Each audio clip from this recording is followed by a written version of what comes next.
నమస్తే, welcome to Aadya media. నేను మీ స్వర్ణ. ప్రస్తుతం మనతో పాటు ఉన్నారు సీనియర్ జర్నలిస్ట్, సినీ పరిశోధకులు ఇమంది రామారావు గారు. నమస్తే అండి రామారావు గారు. రామారావు గారు, ఏపీలో ఆనం రామనారాయణ రెడ్డి గారికి సంబంధించిన దాడులు చూసాం మనం. అంటే టీడీపీ శ్రేణులపై అక్కడక్కడ దాడులు జరుగుతున్నాయి అంటూ వార్తలు వస్తున్నాయి. ఏం చెప్తారు? ఇక్కడ టీడీపీ శ్రేణులపై అక్కడక్కడ దాడి జరగడం కాదు, ఎక్కడ పడితే అక్కడ దాడి జరుగుతుంది. యువగళం కథానాయకుడు మన లోకేష్కి ఇంచుమించు ప్రాంతానికి ఒక చోటైనా ఒక రౌడీ మూక తగలడం, కోడిగుడ్లు విసరడం, టమోటాలు విసరడం, దాడి చేయడానికి ప్రయత్నం చేయడం, అప్పుడు టీడీపీ వాళ్ళేమో ఎదురు తిరిగితే పారిపోవడం జరుగుతుంది. అది ఒత్తిడే ఉంది.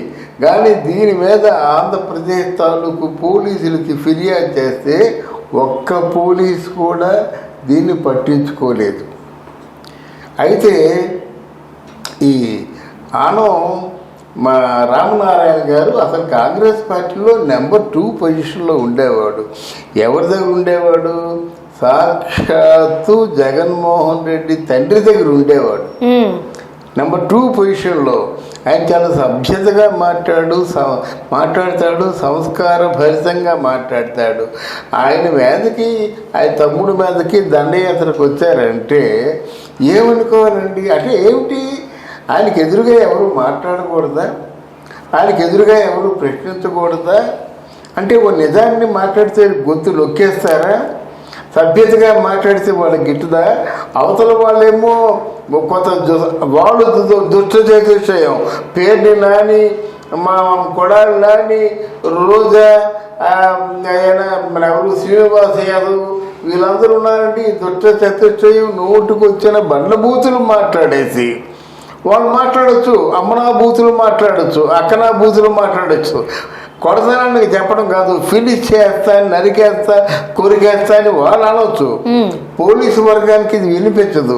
కానీ పొరపాటున తెలుగుదేశం వాళ్ళు ఏదైనా మాట అంటే వీళ్ళు నరికేస్తారు. వాళ్ళ మాట వరకే సరిపెడతారు అన్నమాట. ఇలాగ మాట్లాడడం ధర్మం కాదు. వస్తే రండి, వస్తే అంటే ఎవరైనా అంటారు కదా, ఫేస్ టు ఫేస్ చూసుకుందాం రండి అంటారు. అది ఎక్కడైనా న్యాయమే కదా. అలాగన్నా తప్పండి. ఫేస్ టు ఫేస్ చూసుకుందామంటే మమ్మల్ని ఫినిష్ చేస్తాం. ఇటు అంత తేలిగ్గా ఉంటారా మనుషుల్ని చెప్పడం? పార్టీ వాళ్ళే కాదమ్మా, మా ప్రజల్ని కూడా ఎవరైనా ఒక ప్రశ్న అమాయకుడు ఎవడో అడిగాడు అనుకో, ఏమయ్యా ఎలా చేస్తున్నారంటే వాళ్ళని నరికేయడమేనా? వాళ్ళని చంపేయడమేనా? ఇంకో రెమెడీ లేదా? రేపొద్దున ఎలక్షన్స్ రాబోతున్నాయి, కొంచెం దగ్గరలోనే ఎలక్షన్స్ ఉండొచ్చు. ప్రజల్ని ఎంత భయభ్రాంతులు చేస్తున్నట్టు. ప్రజల్లో ఎవరైనా న్యాయం పడితే వాళ్ళు చంపేస్తారా? ఇంటిళ్ళ పాదిని చంపేస్తారా? వాళ్ళ మీద కేసులు పెడతారా? అసలు వాళ్ళకి బ్రతుకే లేకుండా చేస్తారా? ఇది ఎక్కడ న్యాయం అని అడుగుతున్నాను నేను. ఇప్పుడు వీళ్ళు గవర్నమెంట్లో ఉన్నారు. గవర్నమెంట్లో ఉన్నప్పుడు ఏం చెప్పాలి? ప్రజలకి కొంచెం చక్కగా సంయమనం పాటించి ప్రజానాయకుల చేత పనులు చేయించుకోవాలి. అంతేగాని ప్రజానాయకులు తిట్టకూడదని చెప్పాలి. వాళ్ళు అకారణంగా ప్రజానాయకులు తిట్టడం లేదు కదా. వాళ్ళకి రావలసినవి రాకపోయేసరికి తిడుతున్నారు, వాళ్ళు చేయవలసినవి చేయకపోసరి తిడుతున్నారు, వాళ్ళ మాట ఎవరూ పట్టించుకోకపోయేసరి తిడుతున్నారు. ఈరోజు నిన్న ఆంధ్రప్రదేశ్ నుంచి ఎవరో వచ్చారు మా వైజాగ్ నుంచి, మాట్లాడుతున్నగా చెప్పాడన్నమాట. ఒక ఇన్సిడెంట్ చెప్తాను నేను. మాకు తెలిసిన వాళ్ళు ఒకరు ఋషికొండ దగ్గర కొంత ప్లేస్ని కొనుక్కున్నారు. ఎప్పుడో కొనుక్కున్నారు. అది ఇప్పుడు ఎంత ఉంటుంది? సుమారు 10 కోట్లు 15 కోట్లు ఉంటుంది ఆ స్థలం. ఉంటే ఎవరో వైఎస్ఆర్ కాంగ్రెస్ పార్టీలో నెంబర్ 2 అని అంతకుముందు అనుకున్న వ్యక్తి ఈ 10 కోట్ల తాలూకు జాగాకి చుట్టూ పోల్చి వేసాడు. వేరే వాళ్ళ స్థలానికి ఎవరు కొనుక్కుంటారో వాళ్ళు బీచ్ ఒడ్డు ఉంటుంది. మన ఋషికొండ అంటే బీచ్ ఒడ్డు ఉంటుంది. అది ఇప్పుడు ఈ రోజుని మీరు కొందాం అనుకున్నట్టయితే గజం ₹1,00,000 ఉంది. అంటే ఏమిటి? ఎకరం ఎంత ఉంది? దగ్గర 10 కోట్లు ఉంది. అలాంటిదేమో ఈయనకి ఎన్నో ఎకరాల స్థలంని చుట్టూ పోల్స్ వేసాడు. రెండో రోజు వెళ్ళి చూసుకునేసరికి పోల్స్ ఉన్నాయి. ఆశ్చర్యం కదా. జనరల్గా మన పెద్ద స్థలం ఉంటుంది, ఏ ధైర్యంతో తీసుకుంటాము, మనల్ని ఎవరు ఏమి చేయలేరని ధైర్యంతో మనం తీసుకుంటాం. అలాంటి దానికి ఇలా పోలీసు వేసేసరికి వెళ్ళి ఇక్కడ ఉన్న ఎవరో సచివాలయం దగ్గర ఉంటారు కదా, వాళ్ళు ఏమిటయ్యేదంటే అప్పుడు కనుక్కుంటాను ఉండని చెప్పి మరి ఆయన ఎవరిని కనుక్కున్నాడో ఏమిటో తెలీదు. సాయంత్రం పూట రాత్రి మీద వచ్చి చెవిలో మాట చెప్పాడట, నువ్వు మర్యాదగా పలానా వ్యక్తి దగ్గరికి వెళ్ళినట్టయితే ఆ వ్యక్తి ఎంత ఇస్తాడో అంత తీసుకో, గొడవ పెడితే నీకు ఈ స్థలము దక్కదు, రూపాయి దక్కదు, లేదా ఇచ్చేవంటే ఆడిచ్చేది తీసుకున్నట్టయితే కనీసం అదైనా దొక్కుతుంది. ఇది యాక్చువల్గా జరిగింది. అంటే వెళ్ళి ఏమండి నా తాలూకు ప్రాపర్టీ అంతా కలిసి అదేనండి, నా పిల్లలకి అందరికి ఇంకా పంచలేదు నేను, ఎలాగంటే నీకు ₹1,00,00,000 ఇస్తాం, ఏం చేసుకుంటే చేసుకో అన్నిటి మీద కలిపి. అంటే అది కాదండి, ఇప్పుడు చెడు అమ్ముకున్న 10 కోట్లు వస్తుంది కదండి, చెడు అమ్ముకోవద్దయ్యా నేను ఇస్తానని చెప్తున్నాను కదా ₹1,00,00,000, నువ్వు ఎక్కువసేపు నా టైం లేదు, నీకోసం ఎక్కువ టైం నేను కేటాయించలేను, నువ్వు వచ్చి ఇక్కడ ఉండడం కూడా బాగుండదు, నీకు బాగుండదు, నాకు బాగుండదు, ₹1,00,00,000 ఇస్తాను, ₹1,00,00,000 తీసుకొని వెళ్ళిపో అని చెప్తే రక్తం కన్నీరు కార్చుకుంటూ అమ్మస్తే వెళ్ళిపోయాడు. ఇలా జరుగుతుంది.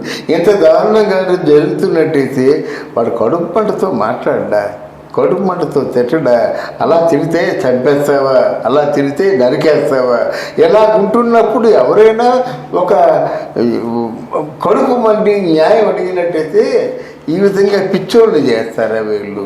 అంటే ఓ పక్క మనం చూడొచ్చు, వైఎస్ఆర్సీపీ నాయకులు కొంతమంది నోరు విప్పిన వెంటనే బూతులు మాట్లాడుతూ ఉంటారు, వాళ్ళ నైజంతే అనుకోవాలి. మరో పక్క వీళ్ళు ఏమన్నా మాట్లాడుతుంటుంటే ఈ టీడీపీ వాళ్ళకి సంబంధించిన వాళ్ళు దాడులు చూస్తూ ఉన్నాం. దారుణాలు కాదమ్మా, మీకు అలా కాదు, మీకు కొన్ని ఫోటోలు చూస్తే మీ మతులు పోతాయన్నమాట. ఏంటంటే ఇప్పుడు ఆడవాళ్ళు ఉన్నారనుకోండి, ఆడవాళ్ళని జుత్తు మీద కాడేసి గుద్దుతున్నారండి. టీడీపీ మన వైసీపీ వాళ్ళు జుత్తు మీద కాడేస్తే కదలకంటానా, 3 కాళ్ళు జుత్తు మీద వేసి గుద్దుతుంటే అది ఏం చెప్తారండి? ఆ మొగుడు కడుపు ఎంత పడిపోద్దండి.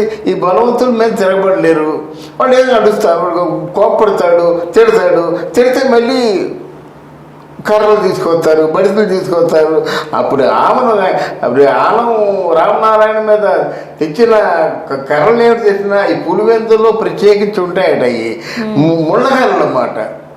ఆ ముళ్ళకర్రతో ఒక దెబ్బకి నెత్తి మీద వేసినట్టయితే బట్టి తలలోంచి కుళాయిలోంచి రక్తం పశ్చిమని ఎగదంతుంది కదా, అలా ఎగదండి చచ్చిపోవడానికి.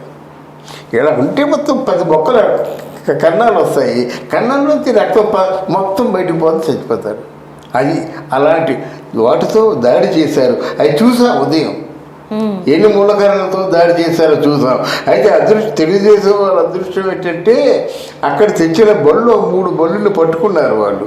ఆ 3 బళ్ళు అది ఎక్కడ పోలేరు, తప్పించుకోలేరు. కానీ పోలీస్ స్టేషన్ రిపోర్ట్ ఇస్తే అట దానికి అట్లాంటి కేసులకి ఒక నెంబర్ 2 పొజిషన్లో ఉన్నటువంటి ఒక లీడర్కి తాను కేసుకి కనీసం డిఎస్పీ రావాలి కదమ్మా.